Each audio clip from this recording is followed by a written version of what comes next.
오늘은 그리스도의 탄생과 새 부류의 사람이라는 제목으로 하나님의 말씀 함께 나누겠어요.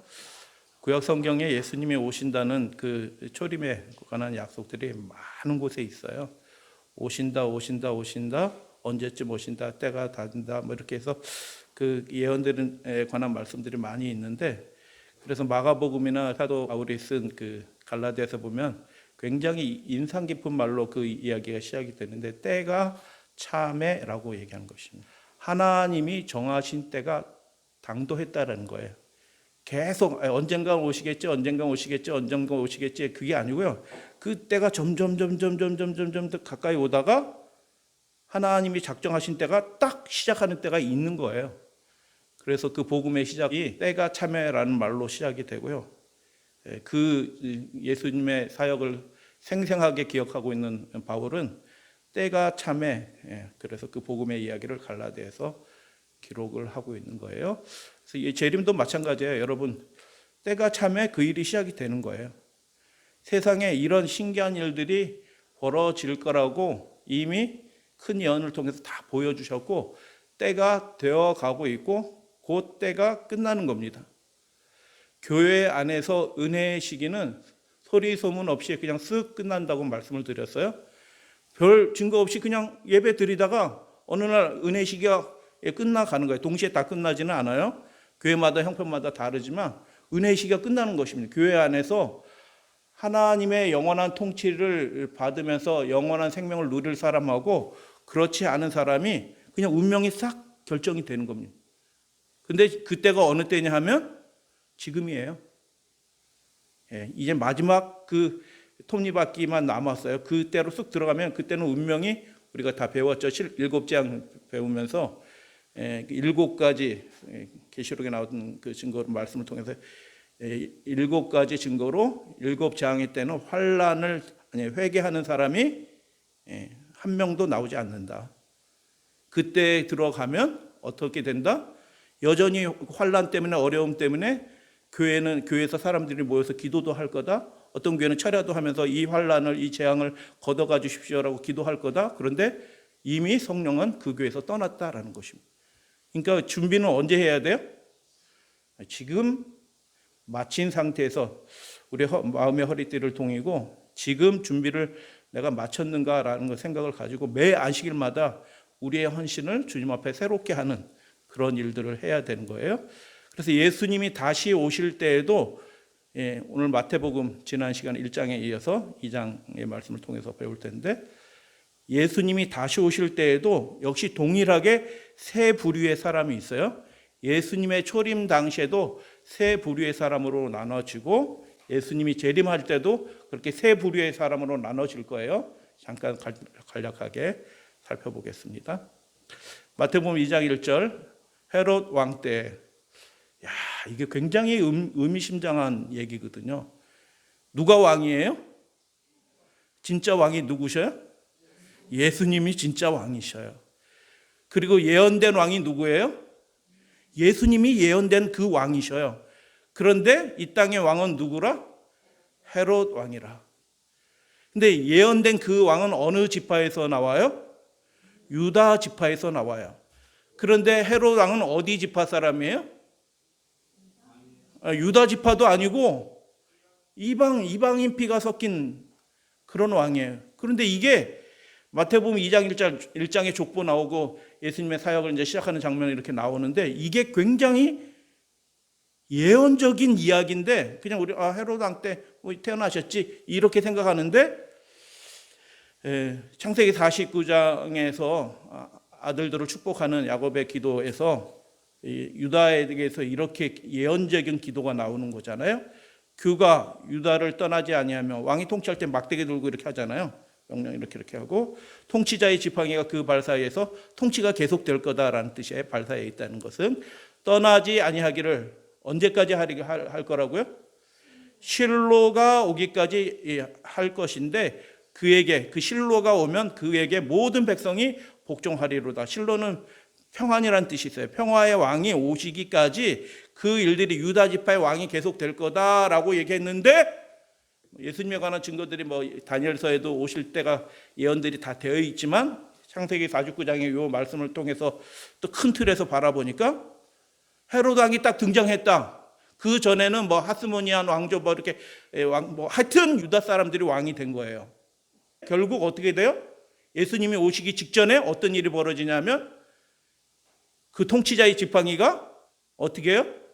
유다의 지파가 아닌 사람이 딱 등장을 하는 거예요. 그러면 이게 무슨 뜻이냐 하면 그 통치자의 진짜 통치자가 유다 지파를 통해서 오시기로 하던 그 진짜 통치자가 오신다라는 직간접적인 증거가 되는 거예요. 그래서 정말 오신 겁니다. 야곱에게 예언하셨던 그 유다 지파의 실로 평화의 왕이 오신 거예요. 근데 그 장면을 마태는 성령의 지도 아래서 이렇게 기록한 것입니다. 헤롯 왕 때 유대 사람들이 헤롯 왕이 딱 된 거 보면서 무슨 생각을 했어야 돼요? 저 사람 유다 지파도 아니고 이방인인데 진짜 예언하신 그 유다 지파의 왕이 오실 때가 된 거 아니야? 이 생각을 하고 뭐 하고 있었어야 돼요? 맞을 준비를 하고 있었어야 되는 것입니다. 시대의 징조가 유다 지파의 왕이 오실 징조가 다 된 거예요. 뭐 이런저런 다른 성경 말씀을 통해서 하나님이 보내시고자 하는 그 유다 지파의 왕 메시아 왕이 진짜 오실 때가 다 된 거네. 저 봐봐. 헤롯 왕이 등장했잖아. 라고 한 겁니다. 그래서 예수님이 다시 오실 재림의 징조도 역시 마찬가지예요. 어떤 사람들은 그걸 심각하게 생각하고 준비할 거예요. 어떤 사람들은 예언을 받을 겁니다. 근데 어떤 사람들은 어떻게 해요? 전혀 준비하지 않고 이 땅에서 계속 예배 드릴 것처럼 아무런 준비하지 않고 예수님을 맞이할 사람도 있다. 근데 어떤 사람들은 준비된 상황에서 예수님을 맞이할 거다. 그래서 첫 번째 인물 세 부류의 사람이니까 첫 번째 인물은 마리아야. 뭐 여러 부류의 사람들이 있지만 이렇게 대략 그룹을 져서 말씀을 드리는 거예요. 마리아가 가로되 주의 계집종이오니 어떻게 해야 된다고요? 말씀대로 내게 이루어지이다. 하나님의 말씀에 하나님이 하시고자 하는 일에 전적으로 자신을 드리는 사람들이 있어요. 여러분도 그렇게 되시기를 축복합니다. 잘 안 됐더라도 하나님 그렇게 되길 원합니다 하고 우리의 예배 시간마다 개인적으로 기도하실 때마다 하나님의 뜻이 내 삶에 우리 가정에 전적으로 다 이루어지길 바랍니다 라고 고백하시고 그렇게 들으시는 여러분들 되시기를 주님의 이름으로 축복합니다. 천사가 떠나가니라 라고 하고 두 번째 인물은요. 동방으로부터 박사들이 예루살렘에 이르러 말하되 유대인으로 왕으로 나시니가 그들은 예언을 연구하고요. 하나님의 말씀을 연구하던 사람들이에요. 어디 계시냐 우리가 동방에서 그의 별을 보고 그에게 경배하러 왔노라 라고 그렇게 얘기합니다. 두 번째 인물이죠. 하나는 유대인이고요. 한 부류의 사람은 유대인은 아닌 것 같아요. 그래서 제가 읽어본 책에서는 그분이 그쪽에서 한 40년 사시면서 많은 사람들, 아랍 사람을 만났는데 그 요르단 지역이에요. 한 부족이 있는데 우리 조상이 2000여 년 전에 예수님 오실 때 우리 조상들이 그 예수님께 경배하러 갔었습니다 라고 하는 그 족속들이 지금도 살아있어요. 놀라운 거거든요. 그러니까 성경의 이야기가 막연한 얘기고 뭐 이야기처럼 되는 얘기가 아니고 실제로 기다리던 사람들이 예수님을 맞이한 거예요. 지금도 예수님의 재림을 정말 기다리는 사람들은 맞이하게 될 거예요. 그래서 동방 박사들이 와서 경배했다. 근데 뭐 지금 같으면 뭐 쉽게 왔다 갔다 하지만 예전에는 왔다 갔다 하는 게 진짜 큰 일이에요.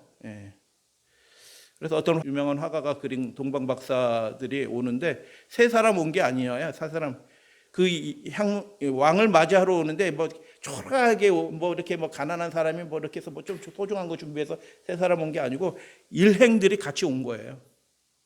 그 도둑들이 드글드글 하는데 세 사람만 그 비싼 거 들고 이렇게 오겠어요? 그렇지 않아요. 이게 굉장히 정확한 그림입니다. 그래서 예루살렘이 그 유대인으로 왕이 난 자가 어디 있느냐 물어보니까 보통 행렬이 아니거든요. 그러니까 막 사람들이 저 사람들 누구야 했는데 뭐 왕으로 나신 일 찾으러 왔대 막 하면서 예루살렘에 어떻게 해요? 큰 소동이 일어났더라 이렇게 되는 거예요. 그래서 여러분 마지막 시대에도요 특별한 표준과 같은 일들이 일어날 겁니다. 하나님의 그 진리로 돌이키는 그 사람들이 마지막 시대에도 신기한 방법으로 일어나게 되는 것입니다. 그런데 지금도 그런 일이 벌어지고 있어요. 그러니까 우리가 선교지 소식을 잘 안 듣고 세계 소식을 그때그때 못 들어서 그렇지만 지금 그런 일들이 벌어지고 있는 것입니다. 그래서 왔다 동방 박사들이. 근데 3절을 보니까 이런 말씀이 있어요. 헤롯 왕이 그리고 온 예루살렘이 듣고 그 말을 듣고 어떻게 한지라? 준비됐어요? 안 됐어요? 안 된 겁니다. 소동하니까 난리법석 치는 거거든요. 준비 안 된 거예요. 관심도 없었던 거예요. 여러분, 예수님 오실 때가 가까웠는데, 정말 오실 때가 가까웠는데, 그거 간절히 기다리시는 분은 절대로 소동하지 않을 거예요. 기쁨으로 그 날들을 기다리면서 이 어려운 시기들을 또는 하나님의 위대한 승리에 하시는 그 일에 협력하면서 그 일들을 하게 될 거예요. 그래서 왕이 당황해서, 그 헤롯 왕이 당황해서 모든 제사장과 백성들과 서기관들을 모아서, 백성의 서기관들을 모아서 그리스도가 어디서 나겠느냐 물으니 이르되 유대 베들레헴이오니, 성경이 모였거든요. 그 당시에 이제 말씀이 이렇게 모이는 거예요. 하나님께서 오실 때, 예수님께서 오실 때는 몇 가지 조건이 갖춰져야 돼요. 왕은 뭐가 가르치는 사람이에요? 하나님의 율법을 가르치는 사람은 왕이에요. 그 율법이 있어야지 율법을 가르칠 거 아니에요. 성경이 지금처럼 이렇게 다 모여 있지 않고요. 예수님이 오시기 한 100여 년, 200년 전에는 다 뿔뿔이 흩어져 가지고 이게 무슨 책이 있었다는 기억만 있지 거기 뭐가 기록된지도 모르는데 하나님이 신기한 방법으로 그 책을 다 모으신 거예요. 예수님 오시기 전에. 말씀을 가르치셔야 되니까요. 백성들이 그 말씀을 읽어야 되니까요. 하나님이 그 일을 하시는 거예요. 마지막 시대도 그 일들을 하셔요. 신기한 방법으로 사람들이 이 말씀 그 자체를 살펴보고 연구할 수 있는 계기들을 온 나라 백성들에게 다 주실 거예요. 대답은 정확하게 합니다. 유대 베들레헴에서 오니 선지자가 이렇게 기록하는데 쭉 얘기를 하는데 뭐 이런저런 말씀을 했겠죠. 성경은 아는데 뭐는 준비가 안 된 거예요? 맞을 믿음의 준비는 하나도 안 돼 있는 겁니다. 그리고 결정적인 예언은 또 몰라요. 헤롯 왕이 증거거든요. 실로라는 이름으로 오실 왕이 오실 증거인데도 그 사람들이 헤롯하고 결탁해가지고 이 세상에서 편안하게 살고 있는 거예요. 종교인들이. 지금도 그런 일이 벌어지잖아요. 그죠? 세상 정부와 결탁해가지고 정부 말 잘 듣는 교회들이 얼마나 많은지 몰라요. 그런 사람들이, 그런 신도들이 얼마나 아무렇지도 않아요. 안식일 예배 빼먹고 뭐 건너뛰고 그냥 집에서 개인적으로 기도한다, 예배 드린다, 이런 것들을 아무렇지도 생각하지 않는 사람들이 너무너무 많은 거예요. 이사야에서 말씀하셨잖아요. 매 월삭과 매 안식일에 내 백성들이 다 내 앞에 와서 예배할 거다. 그렇게 말씀하셨잖아요. 근데 이 땅에서도 안 하는데 어떻게 하늘나라는 가겠어요? 못 가는 겁니다. 세 번째 인물이죠. 이제 준비가 전혀 안 된 사람들. 준비가 안 된 사람들은 어떻게 얘기해요? 반응해요? 그 왕을 죽이려고 하는 사탄의 계획에 참여합니다. 이 마지막 시대도요. 예수 그리스도의 재림을 막기 위해서 준비가 되지 않은 사람은 자기가 그런지도 모르고 마귀한테 가담한 사람이 돼서 마귀를 이롭게 하는 일들을 하게 될 거예요. 헤롯이 가만히 박사를 불러 별이 나타난 때를 자세히 묻고 베들레헴에 보내며 이르되 가서 아기에게 대해서 자세히 알아보고 찾거든 내게 구하여 나도 가서 그에게 경배하게 하라 라고 거짓 증언을 하는 거죠. 헤롯 왕이 이런 계획을 세우고 했는데 이게 참 하나님의 인도하시면 놀라워요. 박사들이 왕의 말을 듣고 갈새 동방에서 보던 별, 앞쪽이에요. 예루살렘, 동서남북이라는 뜻이 없어요. 성경에는. 이 번역을 우리식으로 해서 동방이지요. 성경에서는 동서남북 그런 지금 이스트, 웨스트 뭐 이런 개념이 없어요. 앞쪽이라는 뜻이에요. 성전 앞쪽. 보던 그 별이 문득 앞에서 인도하여 가다가 악이 있는 곳에 머물러서 있는지라 그들이 별을 보고 매우 기뻐. 여러분, 하나님을 발견하려고 하나님을 구하는 사람들은 하나님이 그 사람들 알까요? 모를까요? 알죠. 왜 모르시겠어요? 중심을 보시는 하나님인데요. 그 속에 뭐가 들어있는지 보시는 하나님인데 하나님을 구하는 사람은 하나님이 만나주시는 겁니다. 자기 자신을 나타내셔요. 인도해 주셔요. 이 사람들이 지금 누구 만나러 왔어요? 만왕의 왕이신 예수님을 예배하고 경배하기 위해서 온 거예요. 하나님 그냥 알아서 잘 찾아와라 이렇게 하실 거예요? 그 찾아오는 그 길을 특별한 섭리로 인도를 해 주시는 거예요. 마지막 시대도 예수 그리스도의 재림을 맞기 위해서 준비하는 사람들은요, 어떤 모양으로든 하나님께서 천사로든 아니면 직접 인도하시든지 인도해 주셔서 그들을 온전하게 하나님의 보좌 앞으로 인도해 주실 것을 여러분 믿으시죠? 그들이 별을 보고 매우 크게 기뻐하고, 아까 예루살렘들은 어떻게 됐어요? 예루살렘 사람들이 크게 기뻐했던가요? 어떻게 이렇게 다른지 몰라. 속에 예수님이 있는 사람들은요, 이 마지막 이 시대를 되는 거 보면서, 야, 이거 지금 아파트 두 채 있으면 이거 세금도 세 채 있는, 뭐 세금 어떻게 해서 세금 뭐 양도세 어우, 야, 이거 세금 내고 뭐 어쩌나, 야, 이것도 그 뭐 어떻게 해야 되냐, 이거 내가, 야, 골치 아픈데 이거 떼끼면 우리 물려주면은 우리가 요 돈인데 자녀들한테 요것밖에 못 주네. 아유, 어떻게 해야 되냐, 막 이 생각 막 저 생각 막 들으시죠? 안 드시나 보다. 그런데 이 세상 되어가는 모든 일들이 이렇게 점점 국가가 통제하는 그 체계로 이렇게 들어가는 게, 반대로 생각하면 어떻게 해요? 야, 예수님 오실 때 다 됐네. 야, 하고 뭐 해야 돼요? 기뻐하세요. 수입이 줄어들어요. 뭐 이렇게 열심히 일해가지고 하던 사람이 점점 국가가 이렇게 뭐 해가지고 안식일 지키면서 하나님의 뜻대로 살면서 살기 위해서 수입이 예전에 500만 원 벌던 분이 지금 300만 원 벌다가 이제 200만 원 벌다 100만 원 벌다가 이렇게 하는데 어떻게 해요? 그 사람들은 되는 일을 보니까 예수님 오실 때가 다 됐네. 100만 원 벌고 있는데 예전에 500만 원 벌던 사람이 지금 100만 원 벌고 있는데 그 사람은 준비된 사람들은 어떻게 한다고요? 기뻐하는 겁니다. 그러니까 세상에 속한 사람들은요, 되어지는 일들을 보고 기뻐하지 않아요. 걱정하죠. 근데 준비되어 있는 사람들은요, 뭐 아까울 거 하나도 없어. 빨리 예수님 그 일들을 하셨어요. 저 준비됐어요. 그렇게 하는 겁니다. 여러분 크게 기뻐하시는 분들 되시기를 바랍니다. 예수님으로 인해서 기뻐하던 사람들을 만나기 위해서 준비된 사람들은 예수님 때문에 기뻐하게 돼요. 그리고 그 사람들을 천사들이, 이 별이 무슨 별이래요? 움직이는 별? 보통 별은 가만히 있어요. 근데 별이 움직여. 인공위성이 아니고 그들을 왕 앞으로 인도하는 천사들이 그렇게 해주는 거예요. 여러분 우리의 삶도 그렇게 해주십니다. 반드시 예수님을 바라고 나아가는 사람들은 천사들의 하나님의 특별하신 인도함 가운데 있어요. 그래서 집에 들어가서 보니, 여러분 저는 예전에 청년 때도 그렇고 이거 보면서 참 놀라운 장면이다. 은혜스러운 장면이다. 왕이 태어났는데 왕이 지금 어디 누워 있어요? 구유 앞에 구유에 누워 있어요. 그게 왕의 증거가 되나요?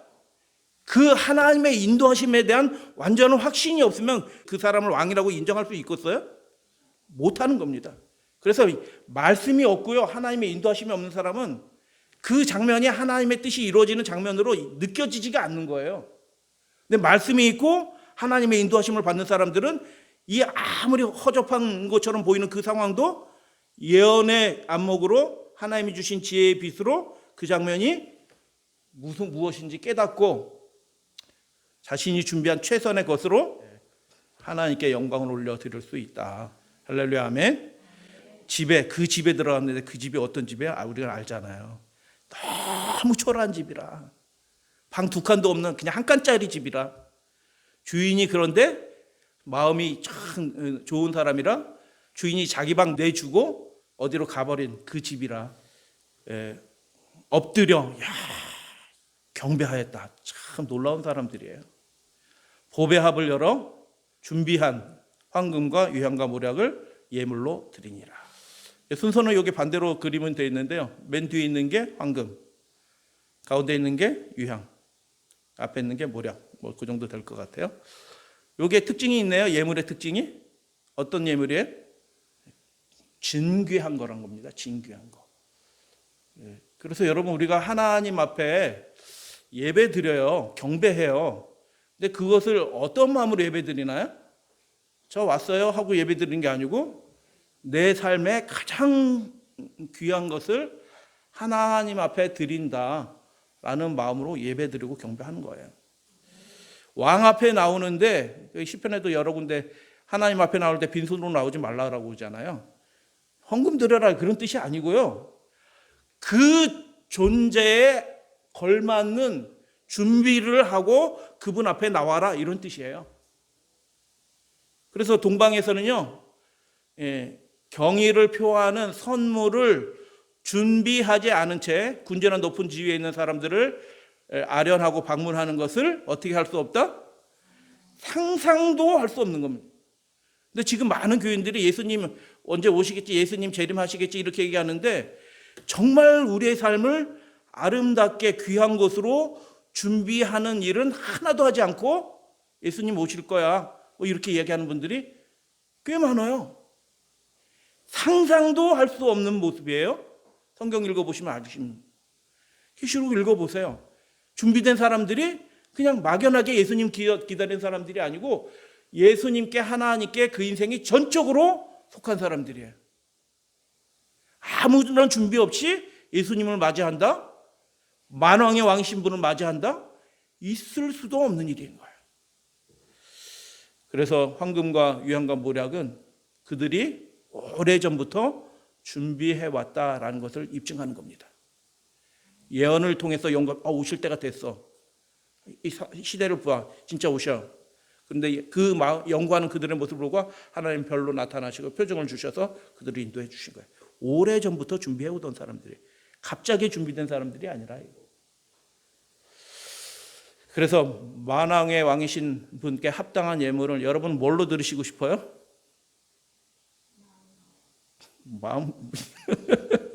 마음처럼 이렇게 마음처럼 간단한 게 없어요. 근데 마음 드린다는 건요, 우리가 성경 배워서 알겠지만 지정의 자신의 전 존재를 드린다는 뜻이에요. 마음만 드린다는 게 아니고 자신의 전 존재, 우리 가족, 자녀, 나의 집, 내 모든 것들을 다 주님께 드린다라는 그런 뜻이에요. 마음을 드린다는 건요. 그 이원론에 빠진 요즘 시대처럼 마음 따로 몸 따로 이런 마음은 아니에요. 그죠? 그래서 만왕의 왕이신 분께 합당한 예물을 여러분 준비하신 채로 살아가시게 되길 바랍니다. 그들은 꿈에 헤롯에게로, 그러니까 특별한 인도하심이 있는 거예요. 한 집사님이 우리 교회로 개혁하시기 전에 꿈을 꾸셨어요. 꿈을 꿨는데 도둑이 들어와서 자기 폐물들을 다 훔쳐가는 꿈을 꾸셨네. 그래서 어떻게 하셨을까요? 그 장롱 깊이 숨겨놨던 그 폐물들을 다 모아가지고 이게 꿈속에 꿈에서 도둑이 와서 훔쳐가는 꿈을 꿨기 때문에 어떻게 해요? 이게 마음이 불안한 거라. 그래가지고 아침에 일어나자마자 그 폐물 다 꺼내기도 쉽지 않은 그 폐물들을 다 모아가지고 어디다 갖다 놓으려고 택시를 탔네? 벌써 불안하죠? 그리고 택시에서 잃어먹었어요, 그분이. 진짜로요. 그 모든 폐물들을 택시에 놓고 내린 겁니다. 나중에 경찰에서 연락 왔는데 신분증만 있고 다 없어진 거예요. 여러분, 꿈도요, 하나님이 주신 꿈이 있어요. 하나님이 주신 꿈. 우리를 지켜주는 꿈이 있어요. 그래서 여러분, 우리가 예수님과 연결되어 있는 연습을 하시는 분은 꿈도 그런 꿈을 꿔요. 주실 수 있어요. 근데 연결이 안 돼 있으면요, 주시려고 그러는데 이게 막혀가지고 안 들어와. 이해가 되시나요? 지금 연결돼서 그 주님의 음성에 자꾸 귀 기울이고 마음속에 말씀이 자꾸 들어가는 사람도 꿈이 들어가고 환상도 보여주고 이렇게 하시는 거죠. 말씀이 하나도 안 들었는데 어떻게 꿈을 보여주고 환상을 보여주시고 있어요? 안 되는 거예요. 준비된 사람들은 어떻게 된다고요? 채널이 열려 있어요. 할렐루야, 아멘. 그게 보인다니까요. 들린다니까요. 알게 된다니까요. 우리가 준비되었다라는 것이 이제 막연히 생각하지 마시고 정말 내가 예수님과 산 연결을 하면서 주님의 음성을 듣고 주님의 뜻대로 내가 그때그때 순종하면서 사는가 생각해 보셔야 되는 거예요.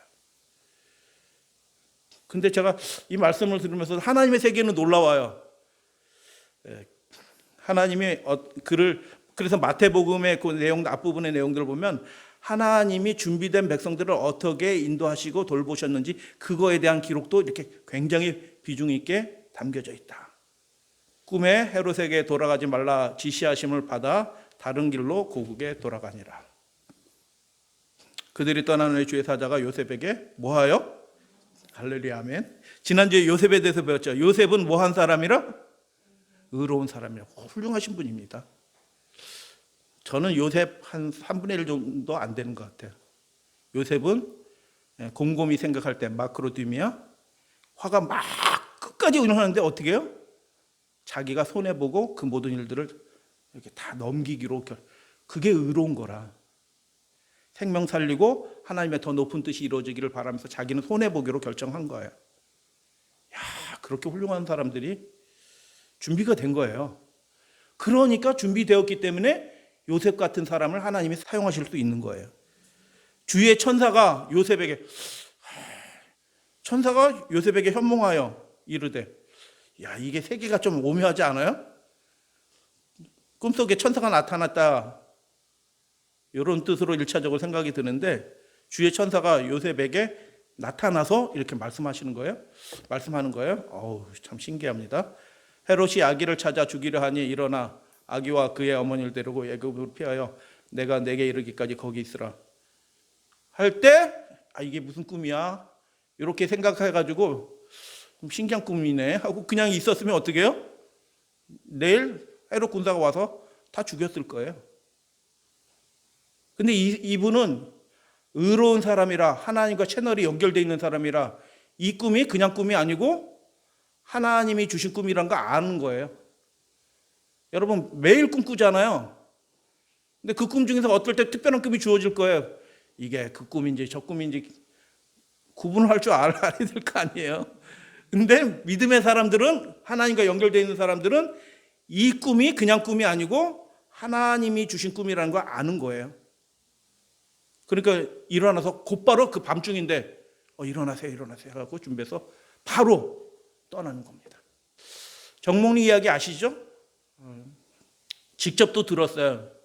거기에 있었던 그 조그만했던 아이가 이제 목사가 돼서, 그분이 제가 있었을 때 한 2번 초청해갖고 말씀도 듣고 그랬어요. 지금 미국에 계셔요. 은퇴하시고.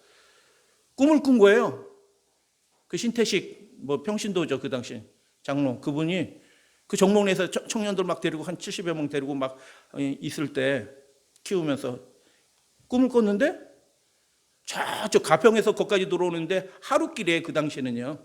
하루길, 정몽리까지. 지금은 차 타고 쑥 들어가지만 한 20-30분 들어가지만 하루길이거든요.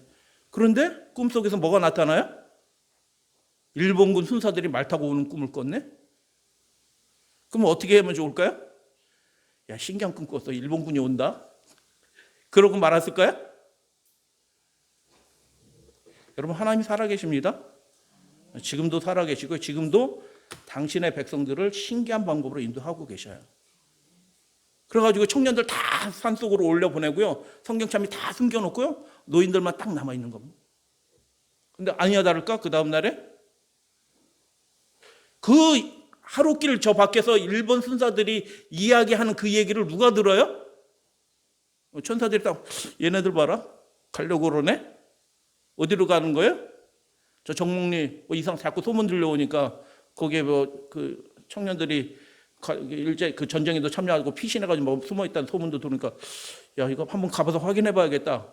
준비, 1분대, 2분대 준비하고 내일 아침에 출발 준비해. 이렇게 하고 딱 가서 준비하고 있는데 그 소리를 누가 들어요? 천사들이 딱, 야, 얘네들 봐라. 그래서 주의 천사가 그 신태식 장로님에게 현몽하여 이르되, 그렇게 된 겁니다. 천사가 인도해요. 천사가 지금 있어요. 그리고 택하신 백성들은, 하나님의 백성들은 지켜주시는 거예요. 하나님의 군사들이. 할렐루야, 아멘. 그래서 애굽으로 피했다. 근데 애굽으로 피하는 게 비행기 타고 씩 피하는 게 아니잖아요. 그게 육신적으로는, 여러분 애굽까지 걸어가 보신 적 있나요? 베들레헴에서 애굽까지 엄청 먼 길입니다.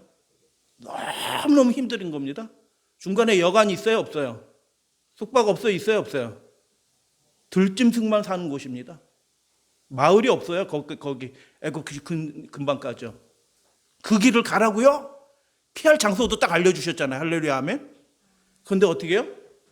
롯처럼 저 옆으로 피하면 안 됩니까? 이렇게 하지 않고 어떻게 해요? 그래서 요셉은요, 특별한 사명자를 표상하는 것 같아요. 그래서 하나님이 지켜주셨습니다. 그 가족을요. 요셉이 일어나서 밤에 아기와 그 어머니를 데리고 애굽으로 떠나가 헤롯이 죽기까지 거기 있었으니 이는 주께서 선지자를 통하여 말씀하신 바 애굽으로부터 내 아들을 불렀다 함을 이루려 하심이라. 구약 성경을 인용을 하는 거예요. 성경 읽으실 때 구약 성경 이렇게 인용하는 제자들이 인용하는 그 방식들을 잘 읽으세요. 이해를 하셔야 돼요. 그 틀 안에서 성경을 해석하셔야 돼요.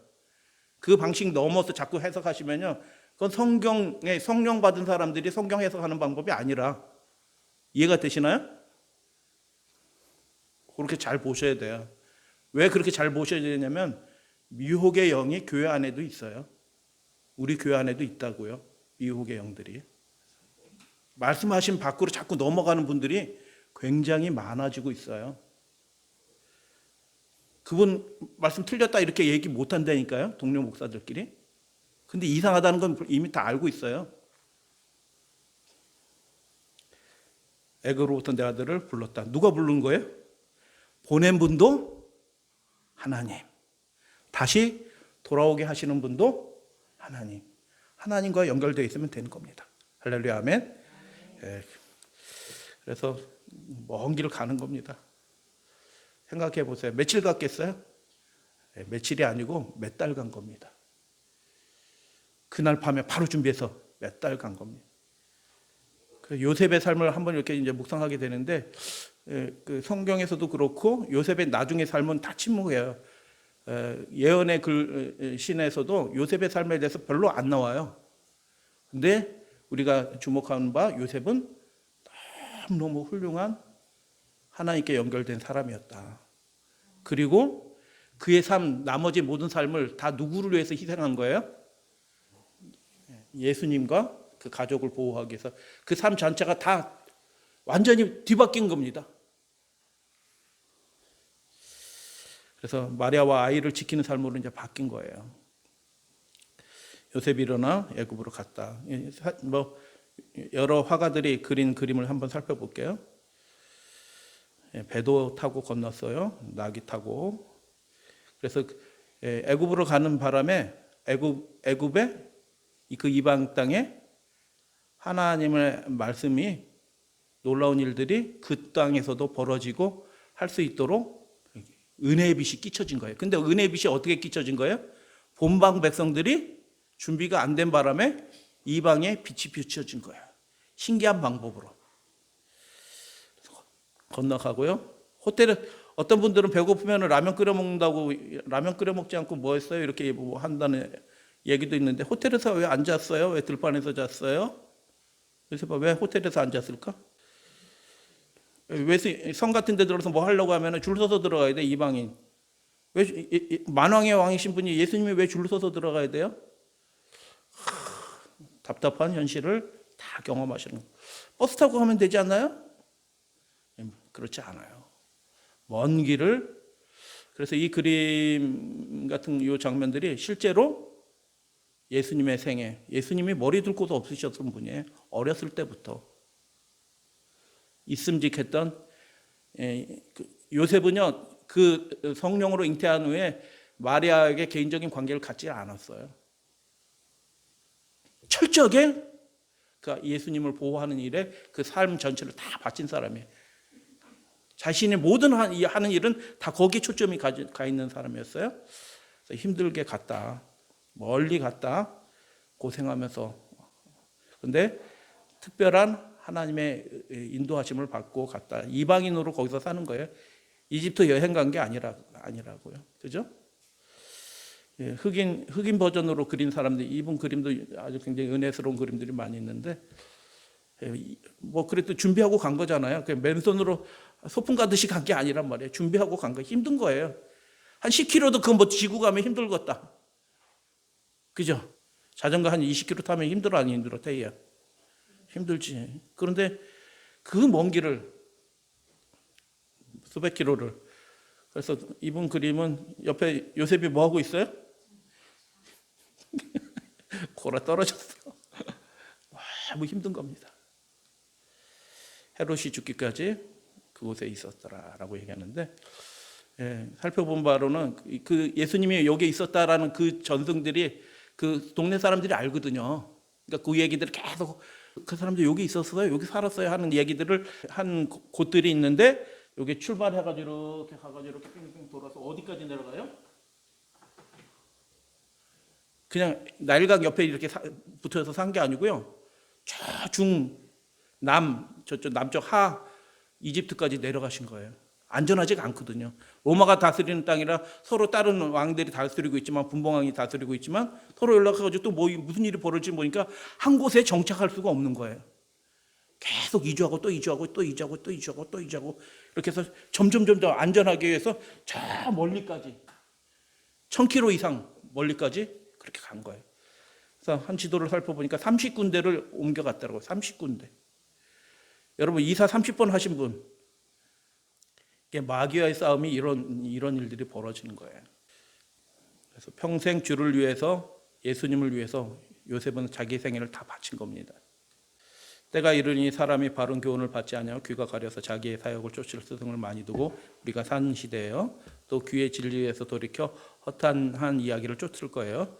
사람들이 그렇게 할 거예요. 근데 말씀 채널은요, 보라고 해도 잘 안 봐져요. 근데 그런 세상 것들은 하루 종일 틀어놔도 하루 종일 봐. 근데 우리는 어떻게 살아야 되나요? 그러나 다 같이 읽겠습니다. 너는 시작. 너는 모든 일에 근신하여 고난을 받으며 전도의 일을 하며 내 직무를 뭐하라? 요셉의 삶입니다. 요셉이 다 온전히 그 삶을 거기에 초점 맞춰서 살아간 요셉의 삶. 고난을 받아요. 믿음대로 살면 어려운 일도 생긴다니까요. 근데 그게 기쁜 일이라, 영광스러운 일이라 전도의 일을 하며 내 직무를 다 하라라고 그렇게 말씀하셨어요. 그래서 헌신한 신령한 일꾼은 사소한 이론적인 차이점을 내세우지 않고 세상의 시금석이 되는 위대한 진리를 전파하기 위하여 그의 모든 정력을 바친다. 여러분 우리도 그렇게 좀 연습을 하셔야 될 것 같아요. 지금부터 모든 정력을 바쳐서 하나님의 이 마지막 시대에 준비되라는 그 음성들을 우리 입으로 말하지 않으면 누가 얘기하겠어요? 개신교 목사들이 이렇게 예언 강의 풀이하는 거 보면 저걸 앉아서 듣고 있는 교인들이 불쌍하다. 어떻게 저렇게 말씀을 저런 식으로 해석하냐? 그리고 거기 듣는 사람들은 막 아멘하고 있고. 우리도 말씀을 잘 분별해서 말해줘. 그냥 안식일이 맞아요. 이렇게 얘기하시면 안 된다니까요. 말씀을 탁 이렇게 할 수 있도록 잘 준비하시면 좋겠어요. 또 그는 또 구속사업과 하나님의 계명과 그리스도의 재림의 임박함에 대하여 사람들에게 뭐 한다고요? 이야기해 준다는 거예요. 자기 자녀들한테도 얘기하고 옆 사람들한테 얘기하고 같은 믿음의 사람들한테 이야기해 준대요. 그리고 이런 문제들 속에서 계명과 재림에 관한 이야기예요. 이렇게 하면서 자기의 마음은 더 준비가 되는 거예요. 입으로 하나님의 말씀을 시인하고 주님이 다시 오심을 이야기하면서 준비는 누가 되는 거예요? 내가 준비가 되는 거예요. 신령한 헌신된 일꾼들은 제일 먼저 준비되는 것입니다. 그 사람들이 셋째 천사의 기별을 외쳐요. 콥트 교회에 대해서 혹시 아시나요? 예수님이 가신 바람에 이집트의 중동 지역에 그 그리스도인이 4%가 살아요. 4%. 그 4% 중에서 그리스도인이 3%가 이집트에 살아요. 놀라운 거거든요. 그 3% 중에 대부분이 콥트 교인들이에요. 콥트 교인들인데 그분들이 거의 2000년 동안 핍박을 받는 것입니다. 예수님 때문에. 요셉과 예수께서 피신했던 그 땅에 생겨난 교회예요. 그리고 예수님의 제자 마가가 그쪽으로 가서 전도를 하면서 마가가 그 콥트 교회 초대 교황이에요. 카톨릭식 교황 아니에요. 정교회이기 때문에 교황 개념이 있는 거죠. 마가의 전도로 생겨난 교회예요. 굉장한 차별을 받고 있어요. 근데 여러분 동영상 잠깐 보겠는데 그들이 차별받아서 막 이렇게 한 게 아니고요. 차별받습니다. 괜찮습니다. 예수님도 고난받으셨는데 우리도 고난받는 거 기꺼이 받습니다. 할렐루야 아멘. 그래요. 애들도 그런 겁니다. 애들도 그래서 애들도 그걸 보면서 자라나니까 핍박받는 걸 보고 자라면서 믿음이 완전히 있든지 없든지 둘 중에 하나입니다. 뜨뜻미지근한 믿음이 없어요. 애들도요. 그래서 우리가 마지막 환란으로 큰 환란으로 들어가기 전에 그 보호함을 받는 환란이고 들어가기 전에 작은 환란들이 이미 시작되고 있어요. 믿음으로 준비된 사람들은 놀라운 구원을 이미 맛보면서 살게 될 거예요. 동영상 잠깐 볼게요. They are one of the oldest Christian communities in the Middle East. 5% of the Middle East now is Christian, and 4 of those 5% are in Egypt. And they're under fire, facing greater persecution this summer than in recent years. 이런 애들이 그 믿음을 가지고 나간다니까요. Currently, only about 2,600 churches exist here, for a Christian population of at least 10 놀라운 million. 겁니다. 교회 And 수에 just the thought 비해서. of a new church building going up in a village angers many Muslims. In July, this mob attacked Christians and burned their homes. 돌을 After 던지고 false rumors spread about the construction 저런 of 일을 unauthorized 당하면서도 예배를 Similar 드리고 violence 그들의 happened 믿음을 더 earlier this 굳게 하는 summer in 거예요. Albina village. Officials arrested 6 Christians for building a church without a permit. They also arrested 6 근데 Muslim 어떻게 해요? suspects. 차별받는 겁니다.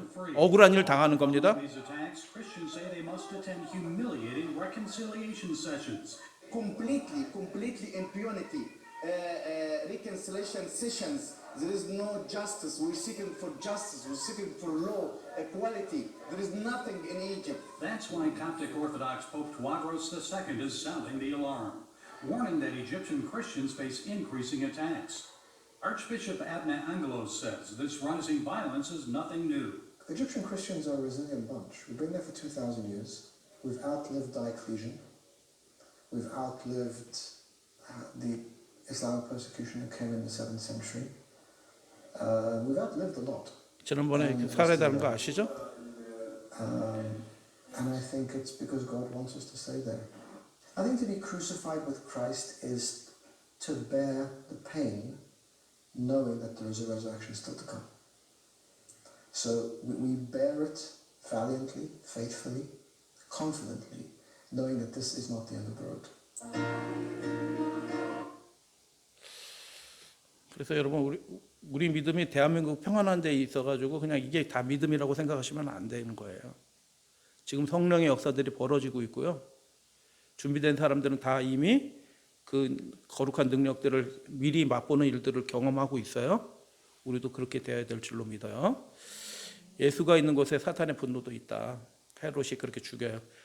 저는 이 말씀을 읽을 때 수천 명 죽인 줄 알았어요. 근데 살펴봤더니 수천 명이 아니고 베들레헴은 너무 작은 마을이기 때문에 2살 아래 뭐 1살 터울 아래 요 아래 아이들 죽인 거기 때문에 그렇게 많이 죽은 건 아니에요. 그래도 비극적인 일이라.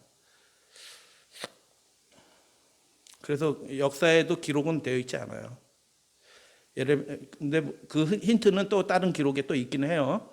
예레미야를 통해서 말씀하신 바 라마에서 슬퍼하며 크게 통곡하는 소리가 들리니 라헬이 예레미야 시대까지 살아 있었어요?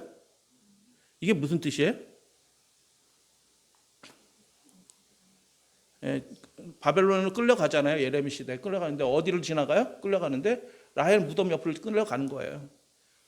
라헬은 죽어 있는데 라헬이 일어나서 슬퍼하겠어요? 그건 아니고 이게 은유적이고 상징적인 표현이에요. 여러분 우리가 믿음으로 환난을 견뎌내고 이겨내면은 우리의 선조들 무덤 속에서 잠자는 성도들이 기뻐하실 줄로 믿어요. 요 표현 그대로 하면 그렇게 되는 거예요. 그들이 기뻐하는 거예요. 이기고 있구나. 할렐루야. 믿음대로 살고 있구나. 할렐루야. 아버지도 인도하는구나. 할렐루야. 자기 자녀들 다시 믿음으로 회복시키는 거 있구나. 할렐루야. 이렇게 하는 거예요. 기뻐하겠다. 믿음의 선조들이. 베들레헴, 애굽, 슬픔 3가지. 그래서 베들레헴 에브라다야 유다곡 그게 작을지라도 내게에서 상고의 영혼에 일하신 분들이 태어날 것이다. 베들레헴 예루살렘 바로 밑이에요. 그래서 그 말씀이 마태복음 2장 1절로 이루어지고요. 라헬이 묻힌 곳이고요. 베들레헴. 룻이 보아스를 만난 곳이고요. 다윗이 자란 곳이고요. 예수께서 태어나신 곳이고요. 슬픔의 집입니다. 애굽은 돌아오겠다라고 얘기했고요. 호세아 보면은 이스라엘이 어렸으니까 자기 힘으로 뭐 할 준비가 돼 있어요, 안 돼 있어요? 이스라엘. 구원은 우리의 힘으로 하는 게 아니에요. 하나님께 전적으로 의지한 그 백성들을 하나님께서 끌어내는 거죠. 은혜로. 이스라엘이 애굽에 내려갔는데 아무 힘이 없는 거예요. 어린아이와 같은 거예요. 근데 내가 그를 사랑하여 애굽에서 불러냈다. 이 마지막 시대도 하나님께서 이 마지막 백성들을 구원해내실 때인데 그 사람들이 굉장한 능력을 가지고 있기 때문에 세상과 싸워서 이기는 게 아니고요. 하나님이 그들의 편을 서주시기 때문에 그들과 함께 하시기 때문에 그들이 애굽에서 이 바벨론에서 나와서 위대한 승리를 경험하게 될 거예요. 할렐루야 아멘. 그래서 바로가 이스라엘 멸망시켜 아이들을 죽였듯이 헤롯도 하나님의 나라를 망하게 아이들을 죽였듯이 마지막 시대에도 택하신 백성들을 향한 마귀의 저기가 노골적으로 벌어지게 될 것입니다. 겁내 떨 필요 없어요. 교회가 흩어질 거라고 얘기하니까 우리가 그것까지도 생각하면서 준비하고 있어야 돼요. 하나님이 이기실 것입니다. 애굽에서 구원하셨던 것처럼 예수 그리스도 통해서 구원하셨던 것처럼 이 마지막 시대도 성령을 통하여 위대한 구원의 역사를 일으켜 주실 것입니다. 할렐루야 아멘. 슬픔, 이제 역사는 반복이 되는데 똑같이 반복되지 않아요. 그 말씀을 잘 이해해야 됩니다. 출애굽과 탈배벌령이 다르고요. 마지막 시대의 상황은 또 달라요. 반복이 된다고 해도 똑같이 이렇게 된다 이렇게 자꾸 이렇게 하시는 분들이 계시는데 일일이 답변 드릴 수도 없고 그렇게 반복되지 않아요. 마지막 시대의 상황은요. 위대한 승리로 이 모든 일들이 맞춰지는 것입니다. 할렐루야 아멘. 친히 성령께서 그들을 인도하셔서 군대 장관이 개입하셔서 그 일들을 끝내시는 거예요. 그래서 이때는 슬픔들이 있었고 안타까운 일들이 있었지만 마지막 시대는 위대한 승리가 약속이 되어 있다. 그래서 예수님이 살던 곳 비슷한 집들이에요. 나사렛 집들이에요. 여러분 우리가 좋은 집에 살 필요가 꼭 없어요. 그게 우리 인생의 목표가 아니라 좋은 차 타는 게 우리 인생의 목표가 아니에요. 다른 사람들한테 이렇게 아우 부럽다 이렇게 사는 게 우리 인생의 목표가 아니고 요셉처럼 하나님의 뜻을 예수 그리스도께 우리의 삶 전체가 초점이 딱 맞춰서 그렇게 살아가는 게 그 삶의 목표예요. 그래서 정리하고 영접하는 사람이 있고요. 거부하고 죽이려는 사람이 있고 준비 안 되면 이렇게 됩니다. 세 번째는 무시하고 배척하는 사람. 같이 협력하죠. 그러니까 그 사람들이 영접하고 하는 자, 그 이름을 믿는 자들에게는 하나님의 자녀가 되는 권세를 주셨다. 권세예요. 놀라운 겁니다. 돈으로 살 수 있는 권세가 아니에요. 그 권세를 우리에게 주셨다. 누가복음 19장에 보면 문화의 비유도 세 부류의 사람이 나눠요. 장사하라라고 얘기했거든요. 장사하는 게 쉬워요, 안 쉬워요? 그 동네 사람들이 그 귀인을 존중하는 사람들이에요? 왕되지 못하게 방해하는 사람이에요? 방해하는 사람이에요. 그러니까 그 귀인의 이름으로 가게를 내고 장사하는 게 달란트 비유하고 또 맥락이 달라요. 내용이 초점이 확 다른 겁니다. 귀인이 왕되는 걸 싫어하는 사람들이 주변에 다 있는 거예요. 그런데 귀인의 이름으로 장사를 한다? 핍박을 받고 어려움을 당하는 거예요. 그런데 충성된 사람은 어떻게 해요? 귀인이 왕이 될지 가서 왕이 될지 못하고 그냥 거기서 죽을지도 모르는 그 상황으로 먼 나라로 갔는데 반드시 그 귀인이 올 거다 믿고 어떻게 해요? 반대를 무릅쓰고 해요. 여러분 기억하셔야 돼요. 반대를 그 주변 사람들이 다 그 사람을 싫어하는데 반대를 무릅쓰고 주인을 위해서 장사하는 겁니다. 할렐루야 아멘. 위험을 무릅쓴 겁니다. 그 종은. 그래서 착하고 충성된 5고을 10고을 다스리라 이렇게 해서 주는 거예요. 종인데. 더 자세히 말씀 안 드리고. 그런데 어떤 위협하는 사람들이 있어요. 헤롯과 같이 왕 못되게 하고 방해하는 사람들이 있고요. 세 번째는요. 거기에 이렇게 상황들 딱 보면서 야 이거 우리 귀인 끝냈네 하고 자기가 받은 문화를 어떻게 수건에 싸다고 감추는 그런 사람들이 있어요. 불충성된. 여러분 1번, 2번, 3번 중에서 어떤 사람이에요? 2번은 아니에요. 그죠? 2번은 우리가 될 수 있는 사람은 아니에요. 근데 1번 또는 3번은 충성된 사람이나 또는 불충성된 사람은 둘 중에 하나는 될 수 있어요. 근데 어떻게 해요? 우리는 충성된 사람이 돼야 될 줄로 믿어요. 오신다 했는데 자기 땅에 예수님이 진짜 오셨어요. 근데 예수님이 다시 오신다 하는데 진짜 예수님이 이 땅에 오시는 겁니다. 진짜. 내년에 오실 수도 있어요. 진짜 오신다니까요. 그래서 우리는 어떻게 해요? 충성된 사람으로 살아야 될 줄로 그렇게 살아가시는 여러분들 되시기를 주님의 이름으로 축복하면서 말씀을 마치겠습니다. 순교를 택하는 것보다 더 어려운 것이 지금 평생을 신실하게 하나님의 종으로 그렇게 살아가는 게 그게 더 어렵다라고 어떤 분은 그렇게 얘기했어요. 불법이 성함으로 하나님께 대한 열심이 불탈 때가 올 것이다. 오히려 어려움을 당하는데 열심은 더 불타. 그런 때가 오고 있어요. 제가 이번 사태 이렇게 경험하면서 우리 성도님들과 같은 마음, 저 같은 마음을 가진 목사들이 많이 있구나. 그걸 느꼈어요. 안 그런 사람들도 많아요. 우리 재림교회 내 얘기하는 겁니다. 안 그런 사람도 굉장히 많은데 동일한 영을 가지고 마음을 가지고 안타까워하면서 이 예배를 지키는 사람들, 하나님의 날이 가까웠다는 걸 알고 마음의 허리띠를 탁 동이는 많은 사역자들이 있다는 것을 느꼈어요. 그래서 염려할 건 없다. 왜냐하면 준비되는 사람들은 준비되고 있다. 열심히 그들이 불탈 때가 온다. 열렬하게 기도 드린다. 주님의 뜻을 어떻게 막 심령이 답답하지만 어떻게 해야 될지 모르지만 열렬한 기도를 드리면서 하나님의 때를 기다린다. 어떤 일들을 시도한다. 그리고 하나님께서 들으시고 그 부르짖는 택하신 자의 원한을 하나님께서 풀어주실 것이다.